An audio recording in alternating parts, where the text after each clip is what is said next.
네, 반갑습니다. 퀀트 프로입니다. 지난주 마지막 거래일이었죠. 또 뉴욕 증시가 전일 물가 상승이라는 악재에 더해서 또 러시아의 우크라이나 침공 가능성이 좀 극에 달하면서 급락했는데요. 다우지수가 마이너스 1.43%, 또 S&P 500이 마이너스 1.9%, 또 나스닥이 무려 2.78%까지 급락이 나왔죠. 네, 거의 마이너스 3%에 달하는 또 급락이 나왔는데 장중 또 영국이 우크라이나에 있는 자국민들에게 철수를 권고를 내렸다는 소식이 또 전해졌고, 또 여기에 제이크 설리번 백악관 국가안보보좌관이죠. 네, 오후 들어서 기자회견을 열어서 또 러시아의 군사행동이 당장이라도 좀 일어날 수가 있다라고 겁을 주면서 우크라이나에 있는 모든 국민에게, 미국인에게 24시간에서 48시간 내에는 철수를 해라라고 좀 촉구를 하면서 분위기가 좀 극도로 악화되는 모습이었습니다. 또 그와 함께 안전자산으로 여겨지는 엔화는 또 가파르게 오르고, WTIU 가격은 또 장중 5% 이상 상승하면서 배럴당 94달러를 또 돌파하기도 했었는데요. 목금 양일간 다우존스가 3% 이상, 또 나스닥이 5% 가까이 하락하면서 증시가 좀 발작 증세를 보이고 있죠. 또 지금 미국인 철수뿐만 아니라 지금 대한민국 정부에서도 지금 이야기를 하고 있어요. 일단은 한 300에서 400명 가량의 이제 한국 국민이 거주를 하고 있는 것으로 확인이 됐는데, 일단 4단계 경보를 좀 내리면서 일단은 여행 금지 조치를 내렸고, 어제 날짜 기준 이제 13일부터 여행 금지 조치가 내려졌고요. 이제 자국민도 다 돌아오라고 하고 있는데, 아직까지는 이제 우크라이나에서 올 수 있는 항공편이 있어요. 그렇기 때문에 이제 그 부분을 해서 돌아오라고 이야기를 했는데, 혹시 그게 좀 어려울 경우에는 추후에 조금 더 안 좋은 정세로 갈 경우에는 전세기까지 고려를 하고 있다고 해요. 근데 지금 또 과거 사례를 좀 비춰봤을 때 보통 지정학적 리스크는 좀 최초 긴장감이 발생했을 당시에는 일시적으로 몇 차례 좀 흔들리다가 금세 제자리를 좀 찾아가는 것이 일반적인 상황인데, 이번 우크라이나 러시아발 사태는 좀 성격이 다르죠. 단순히 지정학적 우려만 있는 것이 아니라 또 그로 인해서 에너지와 원자재 가격 상승으로도 이어지면서 이미 작년부터 뭐 시장의 우려감이 높았던 이제 이 인플레이션에 대한 우려를, 그러니까 우려뿐만 아니라 실제로 물가 상승으로 좀 이어지고 있고요. 특히나 에너지 쪽이 많이 그런데, 이는 또 고스란히 연준의 또 긴축 강화로 이어질 가능성이 높고, 또 이러한 정책에도 조금 경기가 안정화가 되지 않을 것이라는 우려까지 나오면서 스태그플레이션으로 이어질 수 있다, 이런 얘기까지 좀 나오고 있기 때문인데요. 솔직히 뭐 좋지 않은 상황인 건 맞죠. 제가 이거를 뭐 좋게 풀어서 억지로 해석을 할 필요도 없고, 실제로 안 좋은 그대로를 좀 받아들이기는 해야 돼요. 사실 전쟁이 뭐 실제로 일어날지 어떨지는 정확하게 알 수가 없죠. 누구도 사실 뭐 러시아 당사자가 직접 쏠 것이다 안 쏠 것이다 이거를 본인들만 알고 있겠지, 솔직히 우리가 정확히는 알 수가 없어요. 뭐 하지만 그 우려가 좀 지속됨에 따라서 안 그래도 매파적으로 좀 돌아섰던 연준의 행보를 좀 더 가속화시킬 수 있다는 점이 이제 시장을 좀 계속해서 안 좋은 방향으로 이끌고 있다는 것이고, 또 피할 수가 없다면 뭐 피할 수 없으면 즐겨라 이런 말이 있는데, 폭락장에서 웃을 수 있는 투자자가 과연 얼마나 되겠습니까? 뭐 근데 그렇다고 또 울어야 될까요? 아니죠. 뭐 적재적소에 또 대응을 하면서 시장이 흔들리는 그 원인으로 인해 반사이익을 볼 만한 섹터와 종목들을 좀 가려내고, 가치 투자를 뭐 중심으로 하더라도 당연히 중심으로 해야 됩니다. 하지만 그렇더라도 이럴 때는 또 단기적으로 흐름 체크할 필요가 있다는 거고요. 또 시장 상황에 좀 유동적으로 그만큼 움직이는 것이 중요하다. 또 한 가지, 지금 뭐 러시아 우크라이나 사태에 대해서 의아한 부분에 대해서 좀 개인적으로 말씀을 드리면, 뭐 16일에 공격을 할 가능성이 있다, 20일 안에는 공격을 할 것이다 등등에 대한 이야기를 영국과 미국 측에서 지금 하고 있는 상황인데, 정작 공격의 당사자인 이제 러시아는 서방에서 가짜 뉴스를 뿌리고 있다라고 러시아는 오히려 반박을 하고 있죠. 네. 근데 물론 실제로 16일에 선제 공격을 할지, 뭐 20일 안에 뭐 어떻게 될지, 뭐 또 실제로 근거를 가지고 미국이나 영국 측에서 이야기를 했을 수도 있는 건데, 근데 그걸 왜 본인들이 먼저 공격을 할 거라고 나서서 혼란을 주냐 이 말입니다. 그러니까 개인적으로 좀 의아하다는 생각이 좀 강하게 의구심이 들고, 그렇기 때문에 저도 모르게 좀 목소리가 커지고 약간 흥분이 됐는데, 시장에 주는 영향도 영향이지만 아무래도 또 평화가 중요하겠죠. 세계 평화가 가장 중요하고, 또 지금 올림픽도 열리고 있는 상황에 부디 뭐 단 한 명의 희생자도 없이 좀 원만하게 해결되기를 바라는 좀 마음이고요. 일단 뭐 지난주 국내 증시 마감 이후에 워낙 이렇게 주말간에 또 글로벌 정세가 전반적으로 시끄러웠던 만큼 관련 이야기에 대해서 조금 길게 말씀을 드려봤는데, 우리가 또 섹터나 종목들을 분석하고 공부하는 것이 물론 또 중요하고, 제가 늘 강조드리고 있죠. 정말 이 부분은 언제 뭐 몇 번을 말씀드려도 부족하죠. 정말 이 부분은 계속해서 강조를 드릴 거고요. 근데 하지만 또 그보다 상위 개념이 시장이고, 또 그렇기 때문에 현재 시장에 또 어떠한 리스크가 있는지, 그 원인과 또 추가 리스크 또는 뭐 완화 여부, 이러한 여지 등이 있는지 또 정확하게 읽고 가는 것이 중요하다는 점만 좀 기억을 해주시면 되겠고요. 자, 그러면 조금 이만하고 오늘 영상 주제죠. 카카오 관련된 이야기 한번 시작을 해볼 텐데요. 시작에 앞서서 구독, 좋아요, 알림 설정 한 번씩 꼭 부탁드리도록 하겠습니다. 네, 그럼 바로 들어가 볼 텐데, 일단 카카오는 제가 주말에도 영상을 좀 올렸었죠. 카카오의 실적 발표가 좀 있었고, 또 분기별 영업이익을 보시면 1에서 3분기 계속해서 성장하는 모습을 보이다가 지금 4분기 들어서는 조금 크게 꺾인 모습이에요, 보시는 것처럼. 하지만 또 이 부분에 대해서 보시면은 인건비의 일시적인 상승이 그 원인이었다. 네, 지금 굉장히 인건비가 일시적으로 늘어난 모습이죠. 그렇기 때문에 이 부분 때문이었다 정도로 보신 원인을 파악을 하시면 되겠고, 또 연간 매출은 하지만 또 47.6% 상승을 하면서 시장의 눈높이, 기존에 우리가 뭐 생각하고 있던 예상치를 크게 벗어나지 않았고 오히려 충분히 충족을 해줬다라고 보시면 되겠는데, 또 물론 작년 한 해 공격적인 투자로 인해서 영업이익률은 또 전년 대비 1.3% 하락을 한 부분이 있기는 합니다, 지금.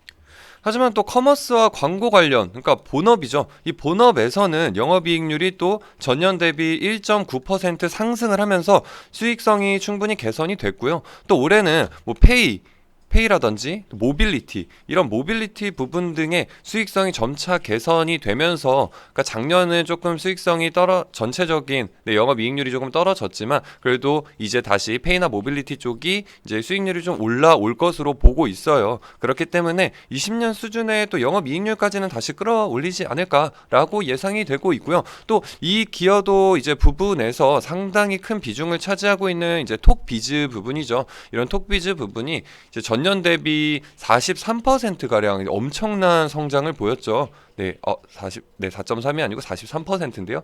43%가량의 성장을 또 보였는데, 올해도 브랜딩 광고주들의 이제 광고주들의 유입이 계속해서 가속화될 것으로 보이기 때문에 이런 비슷한 성장이 올해에도 계속해서 이어질 것으로 예상이 되고 있고, 또 계속해서 중요하게 짚어드리고 있는 이제 블록체인이랑 NFT 쪽 사업이 있죠. 이 부분, 그러니까 즉 보라와 이제 클레이 관련 생태계 구축이 구체화될 전망이기 때문에 얼마만큼 이제 가시화될 것인가에 따라서 이제 추가적으로 밸류에이션에 대한 판단 자체가 달라질 수 있다라고 보시면 또 되겠는데요.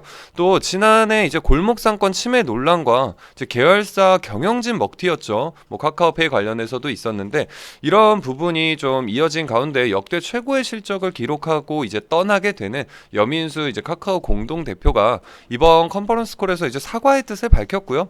또 3천억 원의 주식 소각과 함께 이제 3년간 별도 재무제표 기준이죠. 이제 잉여 현금 흐름의 15에서 30% 재원을 이제 주주 환원에 쓰겠다. 이 부분 좀 중요하게 보셔야 되는데, 네, 주주 환원에 쓰고 또 이 중에 5%는 현금 배당까지 하고, 또 10에서 25% 이제 나머지는 자사주 매입과 소각에 사용을 한다라고 밝히면서, 좀 앞으로 내정자인 남궁훈 대표를 중심으로 논란 재발 방지에 만전을 기하겠다라고 발언을 좀 이어갔어요.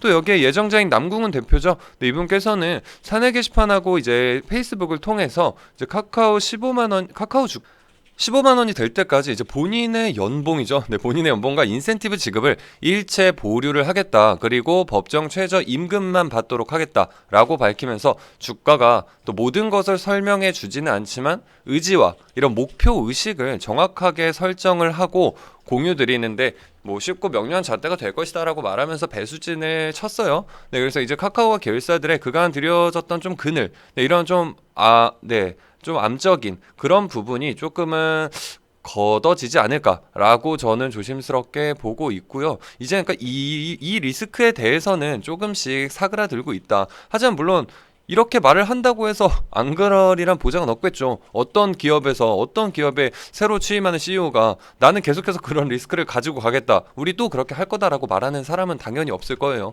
하지만 조금 구체적으로 밝혔잖아요. 지금 뭐 말씀드리는 것처럼 15에서 30% 재원을 주주 환원에 쓰겠다. 그러니까 잉여 현금 흐름에 30%까지 쓴다는 거는 굉장히 좀 파격적인 일이거든요. 하지만 뭐 15%에서 30%좀 유동적으로 가져가겠다고 말은 했는데, 뭐 이 중에서 또 뭐 현금 배당도 5%, 그러니까 이렇게 조금 대충 우리 이제 잘할 거야 이 정도가 아니고 구체적으로 밝힌 만큼 이제는 조금 이런 그늘들이 거칠 것이다 라고 봐도 좀 괜찮지 않나 라고 생각은 하고 있습니다. 하지만 또 그러면서 주가가 실제로 뭐 금요일에 많이 올랐었죠. 5%가량 오르면서 뭐 작년 10월 이후에는 이제 진짜 가장 큰 폭으로 좀 올랐어요. 그런데도 뭐 오늘 조금 시장이 좋지 않다 보니까 또 그대로 반납을 좀 하는 모습이 좀 안타까운데, 조금 시기적으로 카카오가 좀 안 좋죠 지금. 네, 하필 이제 조금 반전의 계기를 마련하나 했더니 여기에서 다시 한번 이런 지정학적 리스크가 터진 모습인데요. 하지만 오늘 뭐 전반적으로 기관 매수세도 괜찮고 뭐 크게 카카오 개별 악재는 아니기 때문에 뭐 그렇게까지 염려하실 거는 아니라고 보고 있고요. 또 이렇게 카카오에 대해서 조금 일단은 간단히, 그러니까 주말에도 한번 짚어드렸기 때문에 오늘은 좀 간단히 짚어드리고, 오늘은 지정학적 리스크 관련해서 좀 자세히 다뤄봤어요. 그러니까 시장이 근데 이 정도로 좀 크게 꺾일 시에 기존 투자하시고 계신 종목들 또한 쉽지 않은 상황이지 않을까 염려가 되는데, 아무래도 지금 뭐 낙폭이 상당히 큰 종목들도 많으실 거라고 예상이 돼요. 제가 무슨 기름을 붓는 게 아니고 실제로 그럴 가능성이 지금 상당히 높고 어쩔 수가 없어요. 그게 그러니까 괜히 뭐 자책하거나 그러시라는 말씀이 아니고, 지금 시장이 이 정도로, 지금 시장 보시면 어마어마하게 꺾였죠. 네. 이런데 어떻게 이 시장이 이 정도로 돼버리면은 사실 뭐 아무리 좋은 종목이라도 시장을 이겨내기가 사실 쉽지가 않아요. 하지만 뭐 충분히 뭐 분석을 하셨을 거고, 분석한 또 탄탄한 기업이라는 전제 하에, 물론 그렇지 않은 종목이라면 빠르게 또 잘라내는 것도 능력이라고 보시면 되는데, 하지만 뭐 충분히 분석하셨고 공부하셔서 또 탄탄한 기업이라는 전제를 깔고 간다면 그 기업에 뭐 오스템 임플란트라든지 에코프로비엠 뭐 등과 같이 개별 악재가 또 터진 게 아니라면 너무 급하게 생각하지는 마시고요. 오히려 차분하게 좀 대응하시길 바라겠고, 또 이러한 시장에서 또 신념과 멘탈까지 흔들리기 시작하면 정말 이제 이런 시장 하락의 크기보다 더 큰 손실로 오히려 이어질 수가 있기 때문에 정말 멘탈적으로 과도하게 흔들리지 마시고요. 근데 이거 시장이 그냥 지정학적 리스크, 이걸 뭐 어떻게 하겠습니까? 이거에 대해서 자기 이제 개별 종목들이 좀 떨어진다고 해서 너무 크게 흔들리지는 마시고, 이럴 때일수록 냉철하고 정말 정확하게 판단하셔서 계좌 꼭 안전하게 좀 지켜가시길 바라겠습니다. 또한 구독, 좋아요 이제 많이 눌러주신다면 이러한 시장에서도 또 반대로 수혜를 볼 수 있는 종목들이 있어요. 그러니까 오늘과 같은 경우에도 이제 유가 관련해서, 그러니까 에너지 관련된 주들이 좀 강세를 보였죠. 에너지 관련 주들이. 그러니까 이런 것처럼 지정학적 리스크, 이런 리스크가 있을 시에 물론 조금 어느 정도 판단을 해서 기존 종목들을 잘라가거나 하는 것도 당연히 해야 되는 거고요. 그러니까 손실을 무조건 안 보려고 생각을 하시면 안 돼요. 이런 거를 저희가 어떻게 미리 알았겠습니까? 러시아에서 이렇게 하겠지, 미리 알았다면 진작에 다 뺐겠죠. 근데 그거는 미리 알 수 없었던 이런 새로운 악재가 있었을 때 충분히 대응할 땐 또 대응하고, 좋은 종목이라면 조금 더 아래에서 다시 한번 잡을 수도 있는 거지만, 하지만 또 뭐 반대로 이렇게 수혜를 볼 수 있는 종목들이 있어요. 지금 에너지 관련된 이슈, 천연가스나 이런 부분에서 이슈가 계속 있어서 이러한 종목들로 또 단기적으로 또 이럴 때는 시세 잡아갈 수도 있는 거기 때문에요. 또 퀀트 분석과 시장 판단을 통해서 정말 대가 없이 이런 부분 구독, 좋아요 많이 눌러주시고 댓글도 많이 달아주신다면 제가 제공을 해드릴 거예요. 네, 제가 뭐 따로 대가를 바라는 게 아니고, 지금 정말 시장이 많이 그만큼 안타까운 상황이고 정말 뭐 하락 때문에 많이 힘드실 거예요. 일하면서 뭐 일도 많이 힘드실 텐데 이러한 부분까지 겹쳐진다면 정말 누가 이제 돈을 잃으려고 투자하신 건 아니시잖아요. 우리 조금이라도 뭐 소소하게라도 일하면서 또 뭐 다른 이러한 부분으로 또 수익 한번 내보시려고 진행하셨을 텐데, 정말 안타까운 마음에 그렇게 진행 한번 해드릴 테니까요. 구독, 좋아요, 알림 설정 꼭 눌러주시고 영상 꾸준히 확인을 해주시길 바라겠습니다. 자, 그러면 이번 영상은 여기서 마무리를 하도록 하겠고요. 저는 좋지 않은 시장에서 더욱 정확한 분석을 통해 좀 희망적인 내용들을 담은 다음 영상으로 찾아뵙는 것으로 하겠습니다. 감사합니다.